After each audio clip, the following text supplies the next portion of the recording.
Hello, everybody. Good evening. So, the part 5 of the 4 types of suffering is here. Basically इसमें हम देखेंगे कि एक और चीज़ है जो आखिरी में लेयर बच जाती है। 4 लेयर हमने हटा दी और इसको बारीकी से देख लिया।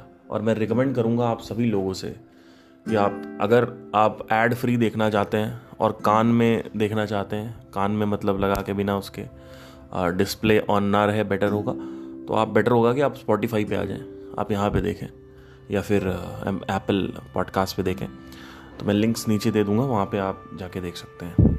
सो बेटर ये होगा अगर आप पॉडकास्ट सुनने में इंटरेस्टेड हैं तो कई लोगों ने बोला कि भैया ये तो आपका दोगलापन आ गया और घंटाल निकल गया। आप जैसे घड़ियाल होता है वैसे घंटाल होता है। तो पता नहीं कहाँ से ये इमेज आ गई लोगों के अंदर कि अगर कोई पैसे चार्ज करता है तो वो घंटाल है। ये इमेज आपके अंदर डाली गई है। और पहली चीज़ तो ये कि मैं जो पैसे है वो आपसे नहीं ले रहा हूँ, वो YouTube पार्टनर प्रोग्राम है, उससे पैसे आ रहे हैं। 2 to 3 years down the line मेरा बुक लिखने का प्लान है एक, ठीक है। बुक को पब्लिश करने में बहुत पैसे लगते हैं, ठीक है। तो जब वो पब्लिश होती है उसके मार्केटिंग कॉस्ट होते हैं, अमेज़ॉन पे जाएगी तो वहाँ पे उसके कॉस्टिंग होती है और बहुत सारी चीज़ें होती हैं जो लिस्टिंग करने से। तो 2-3 years डाउन द लाइन जब मैं बुक लिखूंगा और इसको सेल करूंगा अराउंड 200-250 रुपये में, क्योंकि फ्री में तो बेच नहीं सकता। आप ये सोचते हो मैं फ्री में बेचूं तो ये तो बहुत बड़ी बेवकूफ़ी है, क्योंकि सारा पैसा मेरा ख़त्म हो जाएगा फ्री में बेचने में। क्योंकि आपको पता नहीं है कि बेचने में कितना, अगर फ्री रख दिया उसको तो मार्केटिंग का और पब्लिशिंग का कितना चार्ज आने वाला है, आपको पता नहीं है इस चीज़ का बारे में। 2-3 years डाउन द लाइन मुझे बुक्स लिखनी है, ठीक है। आज जब मेरे पास हार्डली कुछ हैंडफुल ऑफ व्यूज़ हैं तब मैं मोनेटाइज करता हूँ यूट्यूब को। तो ऐसे में क्या होगा कि यहाँ से आपको ये समझने की ज़रूरत है कि ये लालच से ट्रिगर नहीं हो रहा है। अगर आप ये सोचते हो कि लालच से ट्रिगर हो रहा है, ये लालच से ट्रिगर तब होता है जब 50,000 सब्सक्राइबर बैठा होता। मैं इसको पहले ही ट्रिगर कर रहा हूँ क्योंकि मैं मानता हूँ कि मैंने बोला था कि मैं नहीं मोनेटाइज करूँगा, ठीक है। लेकिन हम सब इंसान हैं, हम सब के डिसीजंस कभी कभी गलत होते हैं। और ये परफेक्ट इमेज जो बना के आप रखे हो मेरे लिए, वो क्या है? रही बात आपके मेरे विश्वास की, तो मेरा यूट्यूब से डॉलर्स लेना कोई ऐसा नहीं है कि मैं विश्वास घात कर रहा हूँ आपके साथ। विश्वासघात तब होगा जब मैं आपको यहाँ बुलाऊँ, अपने यहाँ सेशंस कराऊँ और कहूँ कि भाई फ्री होगा, और फिर आखिरी में बोल दूँ लो 50 रुपये, है ना। तो ये विश्वासघात है और ये फ्रॉड है कि आपका भरोसा तब मैंने तोड़ा। इतने ब्रांड्स हैं, सब पे आपका विश्वास है और सब पैसा चार्ज करते हैं। तो ये जो ट्रस्ट है ना, ये तब काम आता है जब मुझे एक्चुअली आमदनी निकालनी हो इससे। मुझे कोई आमदनी निकालने का शौक नहीं है। मैं बस जो व्यूज़ हैं, वो फालतू का जो पैसा है वो मैं फालतू नहीं रखना चाहता उसको। क्योंकि इसमें दिक्कत क्या है कि मेरे पास कोई 40-50 करोड़ का टर्नओवर नहीं है, ठीक है, टू बी रियली ऑनेस्ट। तो आपको ये भी समझने की ज़रूरत है कि मैं इस चैनल पे एनिमेटेड वीडियोस और डूडल वीडियोस, ये सब वीडियोस भी करने का सोच रहा हूँ। उसके लिए अगर मैं करना चाहता हूँ तो मुझे एक रिलायबल रिसोर्स चाहिए, ठीक है। तो विश्वास की अगर बात आती है तो विश्वास आप मेरे कंटेंट पे रखिए। आपके कंटेंट वैसे भी फ्री है। और अगर कई लोग ये सोचते हैं भैया बीच में ऐड सारे डिस्ट्रैक्शन होता है, तो ये एक बहुत बड़ी मिसअंडरस्टैंडिंग है। आपके पास जब आप नहीं ऑन रखते हो ऐड, तो राइट साइड पे वीडियोस रिकमेंड होती रहती है, नीचे कमेंट्स हैं, वहाँ डिस्ट्रैक्शन होता रहता है। तो कमेंट्स या फिर किसी का कॉल आ गया, ओपन नोटिफिकेशन आ गया, आप कहीं चले गए, तो जिसको एक्चुअली में फोकस रखना है वो फोकस रखेगा, ठीक है। जिसको एक्चुअली में फोकस रखना है वो फोकस रखेगा वैसे भी। और जिसको नहीं रखना है ना फोकस, चाहे ऐड चले चाहे ना चले, उसका फोकस टूटेगा। और ऐड हार्डली 2-3 सेकंड का होता है, 5 सेकंड का। और मैं बड़े कंटेंट में जो ये इन बिटवीन एड्स हैं वो नहीं चलाऊंगा, वो स्पेशली चलो इसको भी मैं प्रॉमिस नहीं करता हूँ, सॉरी, नहीं तो मैं कुछ बोल दूँ फिर मैं बांधूँ। एनीवे, एनीवे मैं ये कहना चाहता हूँ कि जो ऐड है वो बेसिकली नहीं ये है। तो अब इसके बाद भी आपको लगता है कि नहीं आपको नहीं करना चाहिए, तो ये देखिए मेरा डिसीजन है। जब मेरी नीड्स हैं, मेरे को लगता है कि मेरे घर में मैं इससे दे दूंगा, जैसे लास्ट टाइम मैंने बताया था लास्ट टाइम पिताजी के लिए, तो ठीक है। अगर है तो आपको लगता है तो आपकी श्रद्धा है कि आपको ऐसे ही लोगों पर विश्वास करना है जो शायद पैसे नहीं लेते हैं, और उसके बाद फिर जो लोग पैसे नहीं लेते हैं, जिनकी देवता वाली इमेज बनी हुई है,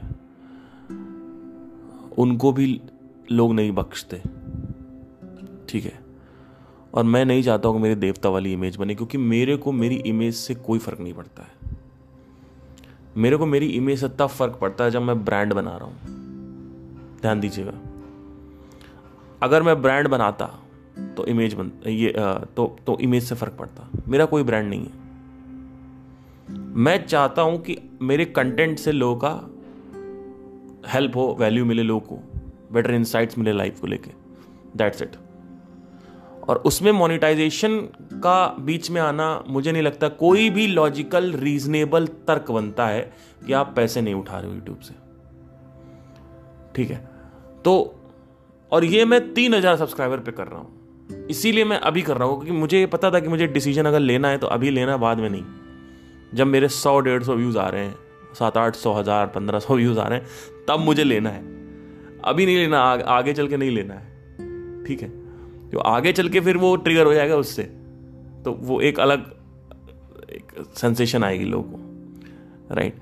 सो मेरे हिसाब से ये तब करना चाहिए जब आपके पास बहुत रिसोर्सेज और मनी हो, और इन फ्यूचर मैं हो सकता है इसको डिमोनेटाइज भी कर दूं, ठीक है।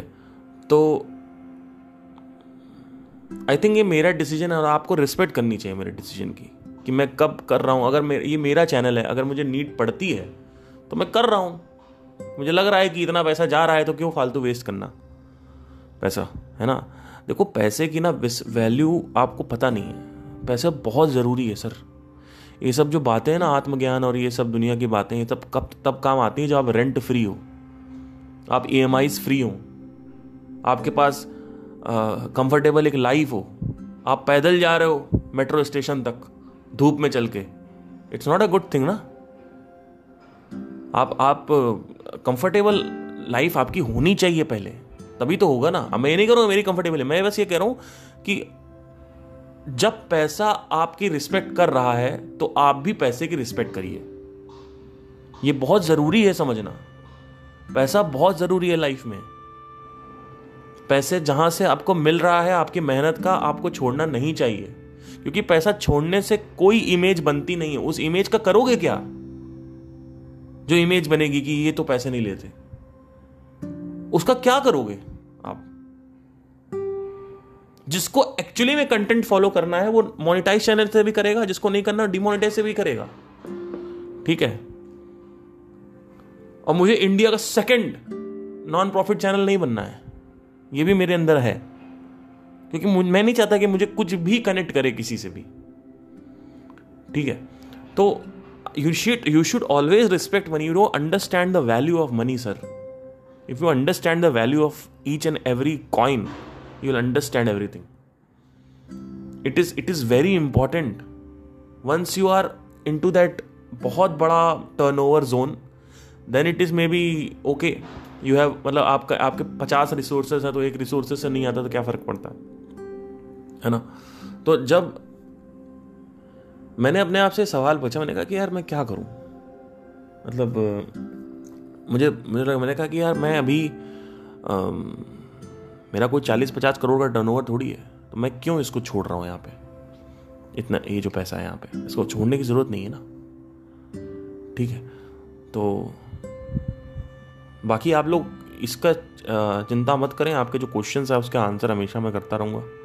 ये मत सोचिए कि मैं बिल्कुल ही मतलब जो रूरल इंडिया के मेरे भाई बहन हैं उनको छोड़ रहा हूँ। रूरल इंडिया के भाई बहन को बस ये थोड़ी सी तकलीफ है कि बस थोड़ा सा ऐड आएगा, दैट्स 5 सेकंड का। आई डोंट थिंक सो कि उसमें आपको प्रॉब्लम होनी चाहिए। अगर आपको प्रॉब्लम है तो आपके अंदर प्रॉब्लम है, ठीक है।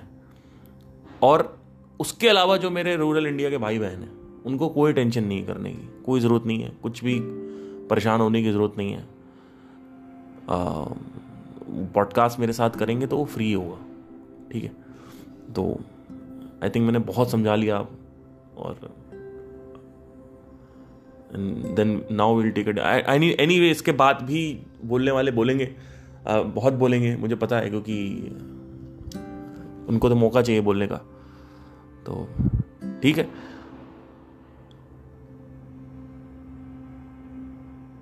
आज का जो टॉपिक है बेसिकली वो है the suffering which is involuntary. जो इनवॉलेंट्री सफरिंग है, इसका मतलब क्या है? जब आप सारी चीजें सही कर लेते हो, एक एक लेयर आपने थॉट के लेवल पे जो डिजायर है उसके लेवल पे जो सफरिंग थी वो खत्म कर दी, एग्जिस्टेंशियल लेवल की जो सफरिंग है वो खत्म कर दी, आपने अकेलेपन की लेवल सफरिंग खत्म कर दी, आपने जो DOSC है उसके लेवल की जो सफरिंग है और मेलाटोनिन की जो सफरिंग है वो खत्म कर दी, पीनियल ग्लैंड से जो सिक्रीशंस होते हैं वो आपके निकल रहे हैं प्रॉपर्ली, ठीक है, बढ़िया हो रहा है काम। उसके बाद फिर फिजिकल सफरिंग है, यानी स्टिफनेस है बॉडी में, मेनली स्टिफनेस से कनेक्टेड है ये, वो आपने ख़त्म कर दी। आप फ्लेक्सिबल हो, आसन कर रहे हो, ये वो, या आप जिम जा रहे हो, अभी बाद में आसन करोगे, जो भी है आपने वो ख़त्म कर दिया। इसके बाद भी एक ऐसी स्टेट बचती है जो स्टेट इनवॉलेंट्री है, कंट्रोल नहीं कर सकता। क्या है वो? अब समंदर के नीचे सब कुछ स्थिर है, जहां पे रोशनी नहीं जा रही है। समंदर है, जो सी लेवल है, उसके नीचे सब कुछ स्थिर है, जहां पे रोशनी नहीं जा रही है।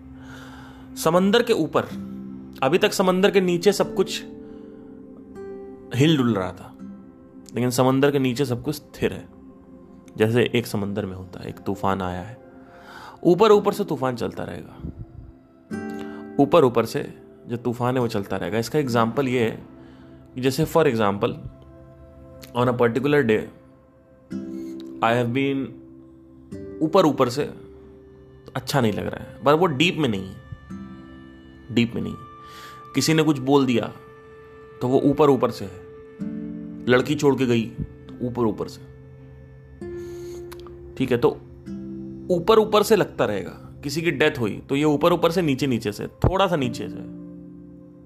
लेकिन कोई भी चीज डीप सबकॉन्शियस में पेनिट्रेट नहीं हो पाएगी, जैसे डीप ओशियन में पेनिट्रेट नहीं हो पाती। ऊपर ऊपर से अप एंड डाउन चलते रहते हैं। ऊपर ऊपर से जो क्रोध भाव है वो भी रहता है, मधुर भाव है वो भी रहता है, पर नीचे कुछ नहीं रहता। और ऊपर नीचे का समझ लो कि आपको बस हल्की हल्की सफरिंग हो रही, हल्की हल्की, लाइट लाइट सी, ऊपर ऊपर से। और आज बहुत अच्छा लग रहा है, कल को बहुत खराब लग रहा है। लेकिन जब कोई चीज आपके मूड को बुरी तरीके से ग्रस्त कर लेती है तो समझ लो कि वो डीप सफरिंग। ऊपर ऊपर से आपका मूड थोड़ा बहुत हल्का सा ऊपर नीचे होता रहेगा, ठीक है। किसी ने कुछ बोल दिया, बाइक पे आप जा रहे हो तो धूप बहुत तेज है, सामने से उल्टा सीधा कोई चला रहा है तो आपको गुस्सा आ रहा है, वो ऊपर ऊपर से, ठीक है। तो ऊपर ऊपर से आपको चीजें लगती रहेंगी। गुस्सा आया, आपने बोल दिया कि क्या चला रहा है ऐसे, और साइड कर थोड़ा सा, है ना, तो धूप 45 है, सबको गुस्सा आ रहा है, ट्रैफिक इतना है, पोल्यूशन इतना है, आप रोड पे निकल रहे हो और दिक्कत हो रही है, तो ऊपर ऊपर से सफरिंग होती रहती है, ठीक है। नीचे नीचे से जो सफरिंग है वो नहीं होगी, मतलब एकदम डीप में जाके नहीं होगा। कि जैसे बचपन में क्या था कि मुझे एक बार मैं आई थिंक 7th क्लास में था, तो कानपुर में बड़े लोफर टाइप के लोग होते हैं, इन द सेंस मतलब वहाँ पे बदतमीजी बहुत होती है, पहले होती थी, अब पता नहीं क्या है। तो वहाँ पे बेसिकली होता क्या है कि मैं नहीं कह रहा हूँ पूरे कानपुर में होते हैं, मैं बस ये कह रहा हूँ कि है वहाँ पे इस तरीके की चीज़ें हैं। जैसे फॉर एग्जांपल वहाँ पे जो ये वाला मॉल है, आप कभी जाना, उसमें क्या नाम है उसका, रावतपुर पे एक मॉल है, रेव मोती नाम है उसका। आप वहाँ पे जाना, जो वहाँ पे डोमिनोज है, उस डोमिनोज में उन्होंने जो सीजनिंग है वो ख़त्म कर रखी है, उन्होंने कहा है कि 2 ही या 3 सीजनिंग मिलेगी। रीज़न बीइंग, डोमिनोज में सीजनिंग इसलिए नहीं दे रहे वो क्योंकि वहाँ पे लोग सीजनिंग लेके जाते हैं और घर में पराठे में डाल के खाते हैं और उनकी पूरी सीजनिंग खत्म हो जाती है डोमिनोज वालों की। मैंने बात करी थी उनसे। तो ये इस लेवल पे आप देखिए खतरनाक वो है। तो एक बार मैं 7th क्लास में बचपन में जा रहा था, वॉक कर रहा था, पीछे से ट्रिपलिंग में स्प्लेंडर पे कुछ लड़के आए, लोफर, 7th क्लास में, और मेरे को पीछे से सर पे मार के चले गए। ढपली मार दी मेरे पीछे और आगे भाग गए आउट ऑफ नोवेयर। मैं उनको जानता नहीं था, बस ऐसी मस्ती के लिए। और मैं इतना गुस्से में था ना, मैंने कहा कि यार ये कैसे कर दिया। और मेरे को बहुत बुरा लगता था कि इसने कैसे बोल दिया। एक बार मैं बचपन में काउंटर स्ट्राइक खेल रहा था, 1.6, one of the favourite game, अभी भी कभी कभी खेलता हूँ। तो वहाँ पे क्या हुआ कि लोग आके गाली देते थे, ए बीएनजी मैं, तुमने क्या गलत शॉट मार दिया, सही से नहीं खेल रहा है। मेरे को उसमें भी बहुत बुरा लगता था। मैं 2-2, 3-3 दिन सोचता रहता था।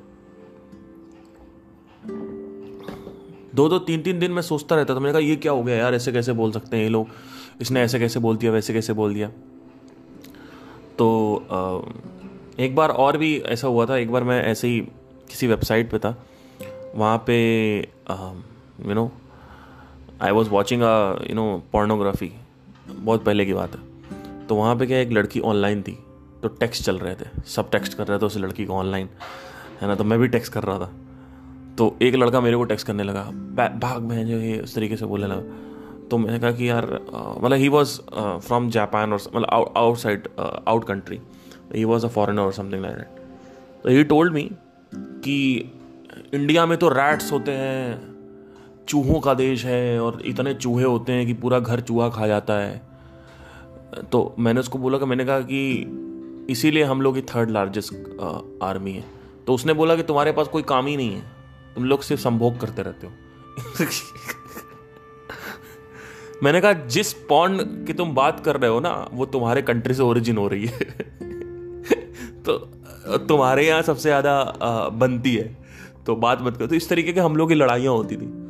तो मतलब मेरे को बहुत बुरा लगता था कि मेरे कंट्री को वो बोल रहा है, ऐसा लग रहा था। मैं काफ़ी बुरा मान गया था उस दिन। और मेरे को 4-5 दिन तक काफ़ी तक हैंगओवर रहा कि यार ये साला कैसे इसने बोल दिया, ये कैसे। तो कोई भी कुछ भी बोल के चला जाता था, मेरे को बहुत बहुत बहुत ख़राब लगता था। मेरी बचपन में इतनी लड़ाइयाँ हुई, 9th क्लास में, 10th क्लास में, 10th और 11th और 12th मैंने तीनों प्राइवेट किए। आपको मैं बताना चाहता हूँ, जब मैं 10th क्लास में था तो मैं यूपी बोर्ड में था। यूपी बोर्ड में 10th क्लास में था। मैंने कुछ पढ़ा नहीं था क्योंकि मेरे को शुरू से क्लियर था कि मुझे म्यूज़िक करना है। तो शुरू से मेरे को क्लियर था, मतलब मेरे को करना ही वही था। तो मुझे ये था कि मैं करूँगा ही नहीं। तो 9th के बाद मैंने 10th 1 साल ड्रॉप कर दिया। उसके अगले साल फिर मैंने 10th पकड़ा। तो ऑलरेडी मेरा 5th क्लास मम्मी ने रिपीट करवा दिया था, क्योंकि मैं वहाँ पे सेंट पैट्रिक्स कॉन्वेंट में पढ़ता था कानपुर में। फिर मैं डॉक्टर वीरेंद्र स्वरूप में आया, अवधपुरी वाले ब्रांच में कानपुर में, और उन्होंने बोला इसके 55% है 5th क्लास में, तो इसको 5th रिपीट कराना पड़ेगा आपको। तो मेरी मदर ने बोला ठीक है, वीरेंद्र स्वरूप में जा रहा है तो रिपीट हो गया। तो वहाँ पे 1 साल वेस्ट हो गया। फिर 10th में मेरा 1 साल वेस्ट हो गया, मैंने छोड़ दिया था। मैंने कहा करना ही नहीं है, अकल नहीं थी क्योंकि तो करना ही नहीं। फिर उसके खिलाफ मैंने किया। तो 2010 में मैंने शायद हाई स्कूल दिया था अपना। तो जब मैंने वो दिया तो मैं गया, मैंने कुछ नहीं पढ़ा था, and it was private and UP board से मैंने पढ़ा हुआ है। तो मैं बैठा हुआ था और मैंने वहाँ पे समझ नहीं आ रहा मैं क्या लिखूँ। तो मैंने क्वेश्चन आया, उसमें मैंने लिखा कि व्हाट इज़ फोटोसिंथेसिस और समथिंग लाइक दैट। तो मैंने लिखा अभी मुझ में कहीं बाकी थोड़ी सी ये ज़िंदगी, कुछ ऐसी लगन इस लम्हे में है, ये लम्हा कहाँ था मेरा, अभी मुझ में कहीं बाकी थोड़ी सी ज़िंदगी। पूरा छाप दिया गाना मैंने। जब मैंने वो गाना लिखा, और यही मैंने सारे पेपर्स में किया, मैं घर आया, मैंने कहा यार आज का पेपर थोड़ा सही हुआ है, लिखने में मज़ा आया।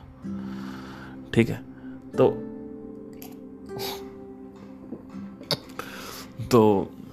रिजल्ट का वेट हुआ। रिजल्ट मेरा आया 55% हाई स्कूल में। आप कहोगे ये क्या हो गया? और मैथ्स में क्योंकि मैं लिख नहीं सकता था कुछ, तो उन्होंने मेरे को 32 नंबर दे दिए। तो 32 फिर ग्रेड नंबर मिला मुझे 33 एक नंबर, तो 33 एग्जैक्ट मेरे नंबर थे मैथ्स में। यही सिलसिला 12th में चला। 12th आया और 10th क्लास में जब मैंने एग्ज़ाम दिया तो मेरी मम्मी ने मुझे मोबाइल गिफ्ट किया था। उनको क्या पता था कि बच्चे ने गाने लिखे हैं, लेकिन मैं पास हो गया। और अल्टीमेटली वहाँ से एक चीज़ ये सीखने को मिली कि लोग सिर्फ रिजल्ट देखते हैं, लोग प्रोसेस नहीं देखते। लोगों को ये नहीं सुनना है कि आप क्या क्या क्या कर रहे हो, आप लोग रिजल्ट देखते हैं।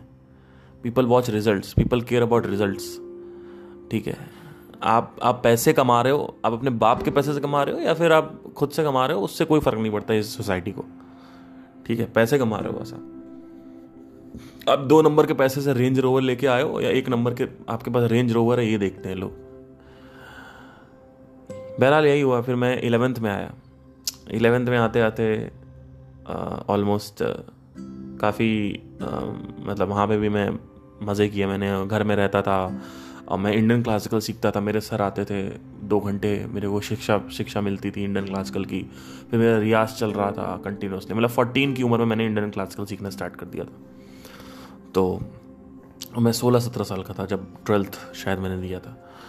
तो नहीं 18 का था, हाँ 18 में दिया मैंने 12th। अब पूरे दिन मस्ती करता था मैं, पूरे दिन। तो हम लोग रेंट पे रहते थे पहले, अभी तो घर हमारा खुद का हो गया कानपुर में। पहले हम लोग रेंट पे रहते थे, तो कानपुर में इधर उधर हम शिफ्ट होते रहते थे और रेंट पे रहते थे। तो वहाँ पे मैं सुबह उठता था वही 10-11 बजे, जैसे टीनेजर्स का होता है। स्कूल जाना नहीं था, प्राइवेट था। मैं उठता था, उसके बाद खाना बनता था। एक हमारे यहाँ हाउस कीपिंग में मतलब हेल्प आती थी, हाउस हेल्प। माया आंटी नाम था उनका, तो वो आती थी माया आंटी। तो वो मेरे लिए खाना बनाती थी, मतलब हम सबके लिए खाना बनाती थी। तो मेरी मदर जो है वो शुरू से she is a doctor, she has a clinic and all that. So she always used to go early in the morning around 8, 9, 10। और घर खाली रहता था। तो फादर का भी है, तो वो भी अपना योगा वोगा सिखाने चले गए। तो उसके बाद क्या होता था कि मैं उठता था, अपना माया आंटी वगैरह आई हुई हैं, खाना वाना चाय वगैरह पिया, चाय पूड़ी खाते थे हम लोग, नमक चाय पूड़ी। भाई साहब जो उससे ऊपर कोई ब्रेकफास्ट नहीं है, उससे ऊपर आज तक कोई ब्रेकफास्ट नहीं है कि गरम गरम पूड़ी ले लीजिए आप और थोड़ा सा उसमें नमक डालिए और उसके बाद टिपिकल मिडिल क्लास ब्रेकफास्ट है वो। तो मेरा अभी भी फेवरेट है। अब तो मेरा को नसीब नहीं होता क्योंकि मैं यहाँ पे 10 साल से हूँ बाहर। अब तो मेरे यहाँ पे क्या बताऊँ, छोड़िए, बचपन का तो कुछ अलग ही रहता है सीन। तो 11th क्लास में ये मेरा सीन रहता था। 10th 11th में सुबह उठता, चाय पूड़ी खाता, उसके बाद कभी ये बन रहा है, कभी वो बन रहा है घर में, कभी मम्मी घर पे हैं तो उन्होंने बना दिया। फिर मैं रियाज़ करने लग जाता, फिर इधर उधर बातें करता, इधर उधर देखता, सच्चे प्यार की तलाश, कहीं ना कहीं कुछ ना कुछ कोई मिल जाए सिस्टम, तो सिस्टम भिड़ाएँ फिर, है ना। तो उठते थे, फिर आसपास पड़ोसी वहाँ बात करते। तो एक लाइफ थी, एक ऐसी लाइफ थी। मेरा फ्रेंड है एक बहुत अच्छा, रितेश नाम है उसका, कानपुर में। तो हम उसके साथ जाते थे कानपुर लोकल्स में। हम लोग लखनऊ जा रहे हैं, एक बार एक लड़की से मिलने गया था मैं लखनऊ में। तो उसको मेरा गाना पसंद आ गया था। तो वो कह रही थी कि आपको मेरा गाना वो पसंद आपका गाना मुझे पसंद आ गया, तो आपके साथ में मतलब आप मिलने आ सकते हो। तो हम लोग शुरू में बात करते थे फ़ोन पे। मेरे पास एक सोनी का फ़ोन होता था, हम लोग बात करते थे। तो मैं उसके साथ मेरा जो भाई है विवेक, उसके साथ हम लोग मैं, रितेश और सब लोग गए थे वहाँ पे। कानपुर की जो लोकल होती है ना, कानपुर लखनऊ की, उससे हम लोग जाते थे, ऊपर नीचे अप एंड डाउन करते थे। And used to sit from that Ganga पार स्टेशन और कानपुर एंड देन लखनऊ। और फिर वहाँ लखनऊ से उससे मिलने आए। मुझे आज भी याद है, जो लड़की थी उससे मिला, ये वो। फिर मेरे भाई को पसंद नहीं आई, मेरे को भी ठीक ठाक लगी। फिर हम वापस आ गए। फिर उसके बाद वहाँ पे एक बार हम गए थे, बियर भी पी हमने। तो हम लोग का ऐसा रहता था, मतलब एक लाइफ होती थी अलग से। वापस आए फिर लखनऊ से, फिर कानपुर की तरफ आए, और मतलब इस तरीके से लाइफ चलती थी। कुछ भी चल रहा है, कभी बाल मुड़वा लिए, लगता है आज बाल ज़्यादा बड़े हो गए, थोड़े से बाल घने करने हैं, तो बाल मुड़वा लिए, बैठे हुए हैं, गए भाई अस्तूरा लगा दो। फिर दाढ़ी नहीं आती थी तो दाढ़ी में अस्तूरा लगा लगा के दाढ़ी निकालनी थी कि भाई दाढ़ी निकालनी है ना, दाढ़ी चाहिए, वो एक लुक चाहिए। तो अलग ही लाइफ थी, मतलब वो एक जो लाइफ थी ना, जो वो पेरेंटल जो सपोर्ट होता है ना, और उस वक्त जब लाइफ होती है उसमें कोई टेंशन नहीं होती, कोई भी टेंशन नहीं होती। एक बार मेरा दूर का एक फ्रेंड था रितेश, और फिर एक और फ्रेंड था हमारा, तो हम लोग सब गए थे लखनऊ इंडियन आइडल को ऑडिशन देने। दिस इज़ 2012, ठीक है। तो मैं कुछ शायद इमेजेस फ्लैश कर दूंगा यहाँ पे, उसके कुछ इमेजेस हैं, वो दिखाऊंगा। सो तो हम लोग गए थे, लोकल से हम लोग गए, तो रास्ते में लोकल्स रुकती हैं, तो हम लोग नीचे ट्रेन के नीचे देख रहे हैं कुछ, और उसके बाद नीचे उतर रहे हैं, और जनरल के डिब्बे में बैठे हुए थे हम लोग। तो वहाँ पे गए, फिर इंडियन आइडल का ऑडिशन दिया, फिर वापस आ गए। तो वो भी एक अलग ही लेवल था उस वक्त। तो मैं और मेरा फ्रेंड रितेश जो है, हम लोगों ने एक फिल्म देखी थी हॉन्टेड। तो वो उसमें वो मूवी एक ऐसी मूवी है बॉलीवुड में जो भाई बढ़िया मूवी थी। एनीवे, बहरहाल कमिंग टू द टॉपिक, तो ये जो सफरिंग होती है ना, ये कहीं ना कहीं होती है। बचपन में भी मेरे साथ होता था कि कुछ ना कुछ बोल देते हैं और वो चलता रहता है माइंड में। तो ये सब इंटेलेक्चुअली आपको सही करना होता है। और फिर इसके बाद एक चीज़ सफरिंग होती है, फिर भी ऊपर नीचे होता रहता है। तो ऊपर नीचे थोड़ा बहुत तो होना चाहिए, लेकिन अगर बहुत नीचे मग्घा जा रहा है, जैसे फॉर एग्जाम्पल एक मग है, अब आप पूरा उसको बाल्टी के नीचे तक लेके जाके फिर पानी निकाल लो, वो खराब है। ऊपर ऊपर से निकाल रहे हो पानी, वो टेंशन नहीं। तो उसी तरीके से समझिए, ऊपर ऊपर से बस चलता रहेगा, लेकिन अंदर अंदर से कुछ नहीं होना चाहिए, डीप डाउन कुछ पहुंचना नहीं चाहिए। जितना ज़्यादा वैराग्य प्राप्ति होती जाएगी आपकी। अब वैराग्य क्या है, इसके ऊपर भी मैं आगे टॉपिक बनाऊंगा, और इसके बाद का एक वीडियो हम वैराग्य पे कर लेंगे, और उसके बाद का एक वीडियो फिर है राग द्वेष, इस पे कर लेंगे। तो आई होप आपको समझ में आया हो यहाँ पे। एंड कहीं ना कहीं मुझे पता है कि आप लोगों की सबकी सिमिलर एक चाइल्डहुड रहा है मेरी तरह ही, जो भी 25 के ऊपर हैं या जो भी हैं। तो कहीं ना कहीं एक नॉस्टैल्जिक फील तो आती है, लेकिन ये नॉस्टैल्जिया भी सफरिंग क्रिएट करता है। कई लोग तो रोते हैं देख देख के कि भाई वो बचपन के दिन लौटा दो, ये कागज़ की कश्ती, बारिश का पानी। और हालांकि मैंने कभी कागज़ कश्ती बनाई नहीं और मुझे आती भी नहीं है, तो पता नहीं कहाँ से वो नाम आ गया, बट आई थिंक पिछली जनरेशन में होता होगा। तो बचपन में हम लोग शक्तिमान वगैरह देखते थे, तो वो सब याद आता है। जैसे हमारे घर में जो हम लोग जहाँ पे शुक्लागंज में रहते थे कानपुर में, तो हमारे घर में टीवी तो थी लेकिन लाइट नहीं आती थी। तो पूरे मोहल्ले की जो लाइट है वो एक अंकल के यहाँ आती थी, वो 1 रुपये लेते थे, मतलब वो दुकान में आती थी एक कोई, वो 1 रुपये लेते थे 1 घंटा। तो 12 से 1 हमारा फिक्स था संडे को कि शक्तिमान आना है। 12 से 1 सारे बच्चे बैठ कर शक्तिमान देखते थे, और वो जो फील आती थी, फिर एक कंपट भी आती थी, वो भी हम खाते थे। और कानपुर वगैरह में, कानपुर और ये लखनऊ वगैरह में, जो उधर गुजिया भी मिलती है बहुत। तो अभी मैं गया था रिसेंटली, मैं एक मिठाई की दुकान पे गया, मैंने कहा गुजिया, ओ भाई साहब दिल्ली में तो है ही नहीं है। तो मैंने गुजिया खाया और सेम टेस्ट था। तो कहीं ना कहीं वो एक नॉस्टैल्जिक फीलिंग आती है और क्रिएट होती है, उसकी वजह से फिर दिक्कतें होती हैं। आर्यमान आता था, फिर पता नहीं क्या क्या, जूनियर जी, आर्यमान, शाका लाका बूम बूम, सोनपरी, और पता नहीं क्या क्या। फिर कार्टून्स में द मास्क आना बंद हो गया, और बाकी ये Tom and Jerry and all that वो तो नॉर्मली थे। निक एंड फ्यूरी पे आता था, है ना। तो मज़ा आता था देखने में, एक सुकून था। फ्लिंट स्टोन्स आता था, वो भी मुझे बहुत अच्छे से याद है। फ्लिंट स्टोन, जेटसन्स, इतने सारे वो आते थे। लेकिन ये सब सफरिंग क्रिएट ना करें आपको, क्योंकि अगर आप इसको समझ जाओ कि ये क्या है तो आपको समझ में आएगा। लेकिन अगर आप वहीं जी रहे हो तो इसका मतलब अभी वर्तमान आपका अच्छा नहीं है। वर्तमान जिस आदमी का अच्छा होता है वो आदमी भूत में नहीं जीता है। जिस आदमी के वर्तमान में कोई रस नहीं है, वर्तमान में कोई स्वाद नहीं है, कोई टेस्ट नहीं है, मधुर भाव नहीं है, क्रोध भाव है, तो वो आदमी मधुर भाव फिर याद करता है। जब आपके पास मधुर भाव, ध्यान दीजिएगा, ये एक ब्रेक थ्रू पॉइंट है, जब तुम्हारे अंदर मधुर भाव नहीं होता है, एट दैट टाइम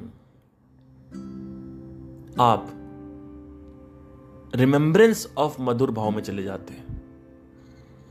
जब तुम्हारे पास मधुर भाव नहीं होता है तो तुम रिमेंबरेंस में मधुर भाव में चले जाते हो। ठीक है, you remember the madhur bhav now, you start memorising it, you start going in to that memory, not memorising, start going in to that memory, because अभी वर्तमान में कुछ नहीं, क्योंकि और कुछ क्या, और क्या पकड़ोगे आप, और कुछ जीने के लिए है क्या? जीने के लिए आज मैं 30 साल का हूं, जब 17 साल का था सब कुछ हल्का हल्का लगता था, आज सब कुछ भारी भारी लगता है। ये कर्मा है, रिकॉर्डिंग हो रही है। अभी मर जाओगे, फिर दोबारा आओगे, फिर सब कुछ हल्का हल्का लगेगा, फिर सारी गेम वही है, सारी गेम वही है। एक एक गेम जो अभी आप खेल रहे हो वो सब कुछ होगा, फिर वही होगा, फिर आओ, फिर सच्चा प्यार, फिर ये, फिर वो, फिर दिल टूटा, फिर पैसे की भाग, फिर करियर। तब तक तो आओगे, तब तक प्लेनेट की धज्जियां और उड़ जाएंगी। ठीक है, एनीवे, एक नोट पे इसको एंड करते हैं। आज से कुछ एक हफ्ते पहले एक डॉक्टर जिम टकर करके साइंटिस्ट है, उनका मैंने डॉक्यूमेंट्रीज देखना चालू करा। डॉक्टर जिम टकर एक चाइल्ड साइकियाट्रिस्ट है, बहुत बड़े, यूएस के, कैलिफोर्निया के हैं शायद वो, या फ्लोरिडा, आई डोंट नो, बहुत बड़े साइकियाट्रिस्ट है। तो उनके पास उनके जो गुरु हैं आयन स्टीवनसन, या उनके फादर हैं, आई डोंट नो, 2500 केसेस उन्होंने दर्ज किए थे, जिसमें 3 से 4 साल की उम्र में चाइल्ड कुछ मेमोरीज डिस्क्लोज करने लगते हैं, वो पुनर्जन्म की या फिर पास्ट लाइफ की। और उनका ये नहीं कहना है कि पास्ट लाइफ होती है या नहीं होती है, वो सिर्फ दर्ज करते हैं, वो रिपोर्ट्स दर्ज करते हैं, रजिस्टर करते हैं और इन्वेस्टिगेट करते हैं। जैसे किसी ने बोला कि यहाँ मेरा घर था, घर के सामने ये नदी थी, वहाँ पे एक लड़की रहती थी, मैंने उसको कुत्ता गिफ्ट किया था, मतलब मेरी डॉटर थी, उसको मैंने डॉगी गिफ्ट किया था। नेटफ्लिक्स पे एक डॉक्यूमेंट्री भी है इसकी, सर्वाइविंग डेथ या सर्वाइविंग, हाँ शायद, तो उसमें एक लास्ट है रीइंकार्नेशन करके। तो वो जब मैंने देखा तो मेरे होश उड़ गए, क्योंकि अब साइंस से भी ये प्रूव हो रहा है। अब एक श्री एम करके एक साधु हैं, उनको भी मैं सुनता हूँ, तो वो भी मुझे, उनकी इंसाइट्स मेरे को अच्छी लगती हैं काफ़ी। ठीक है, तो और भी बहुत सारे लोग हैं जिन्होंने जो इन्होंने बोल रखा है, पर ये सब बिलीफ क्रिएट करता है, अल्टीमेटली तथ्य नहीं है। तथ्य मतलब क्या? वो फैक्ट्स, वो नहीं है, वो कैसे आएगा? तो वो फैक्ट्स ऐसे आएंगे नहीं, आप डीप मेडिटेशन में चले जाओ और आप सोचने लगो, देखने लगो, है ना। तो जब मैंने इनका डॉक्टर जिम टकर का देखा तो मैंने प्रॉपरली स्टडी किया, तो मुझे एक चीज़ क्लियर हुई कि जो अकाल मृत्यु में लोग मरे हैं, उनकी जो रीगेनिंग बॉडी है, उसका जो ड्यूरेशन है 50 से 100 साल के बीच का है, कभी 70 है, कभी 80 है। तो एक वो काल जो होता है कि कब आपको दोबारा एक नया वूम मिलेगा, वो भी डिपेंड करता है कि आप कितने टाइम में वापस आ रहे हो। तो इट टेक्स अराउंड, अगर आप अकाल मृत्यु मरते हो तो it takes around 50 to 100, that was the recorded evident, कि ये जो लोग हैं जो मरे हैं ये अभी पैदा हुए हैं 2020 में या 2017 में, लेकिन मरे थे 1980 में, 1970 में, पैदा अब हुए हैं। तो जो बीच का पीरियड होता है, इसी को हम जो बोलते हैं कि, अब इसको इमेजिन मत करिएगा, इसका नाम, इसके मीनिंग समझिए पहले, प्रेत योनि। तो इसको भूत बोलते हैं। ठीक है, क्योंकि टाइम जो है प्राणमय कोश में वो बहुत तेज काम करता है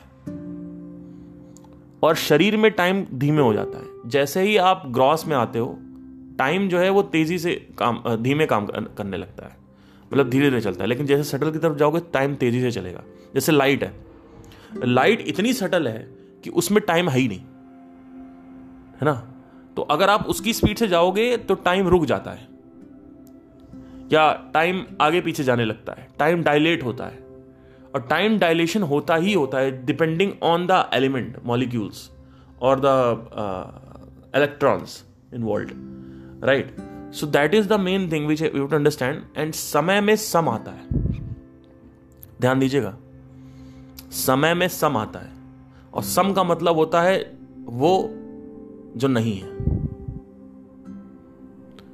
तो सम जो होता है वो होता है शून्य, यानी स्टार्टिंग पॉइंट।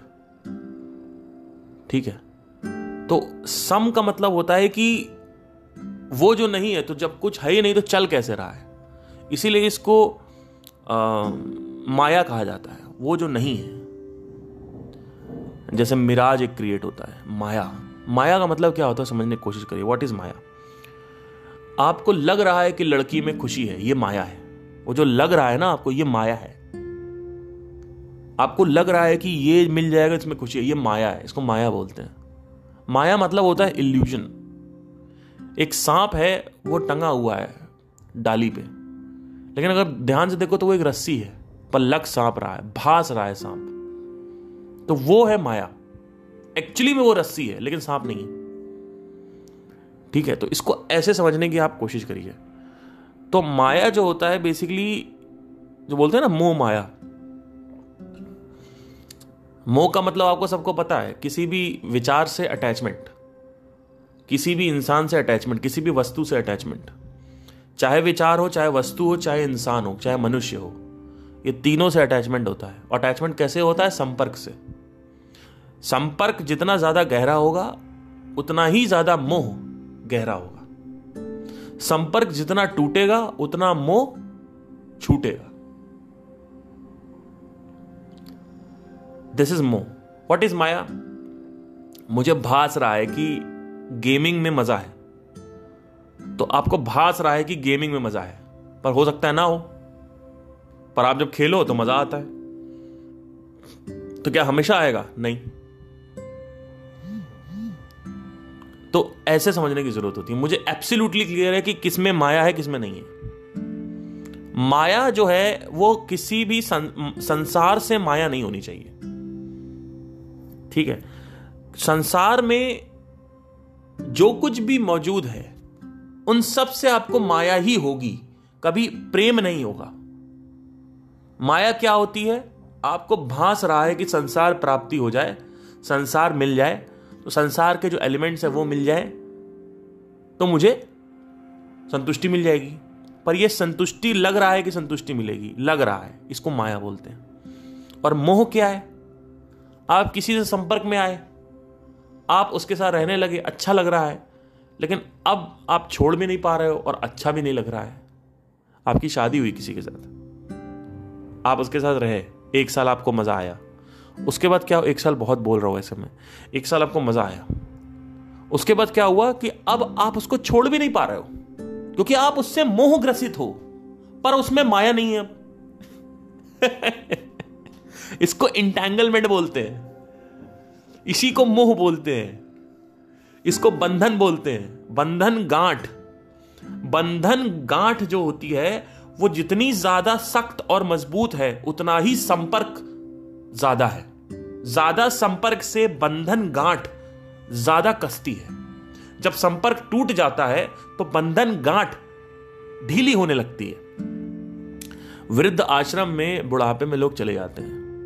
वृद्ध आश्रम का जो कॉन्सेप्ट था वो मैंने पहले भी क्लियर किया था कि संपर्क तोड़ रहे हैं वो संसार से, क्योंकि अब वो डिपार्ट होने वाले हैं, खत्म होने वाले हैं।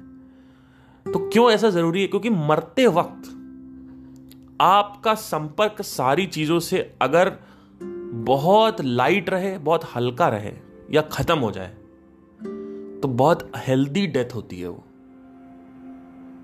ठीक है, आपको सफरिंग नहीं होती डेथ के बाद। लेकिन अगर किसी भी चीज से संपर्क है, चाहे वो आपका काम हो, कोई वस्तु हो, कोई मनुष्य हो, कुछ भी हो, कोई व्यक्ति हो, ये तीनों ही लेवल पे किसी भी चीज में, संसार में कोई भी चीज मौजूद जिसमें आपका संपर्क ज्यादा हो रखा है, तो आपको सफरिंग होगी, क्योंकि अभी आपको उसकी वासना है, उस वस्तु की, उस व्यक्ति की, उस काम की। तो ये गिराना जरूरी होता है पहले। इसको हम हेल्दी डेथ बोलते हैं। इसको ऐसी मृत्यु बोलते हैं जो स्वस्थ मृत्यु हो। स्वस्थ मृत्यु और बीमार मृत्यु में बहुत ज्यादा डिफरेंस होता है। ठीक है, तो जो स्वस्थ मृत्यु होती है वो मृत्यु में मोह नहीं होता, खत्म हो जाता है मोह। ठीक है, तो आई होप आपको समझ में आया हो।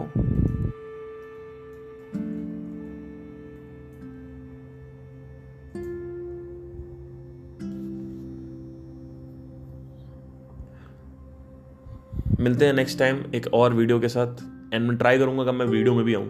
Thank you, take care.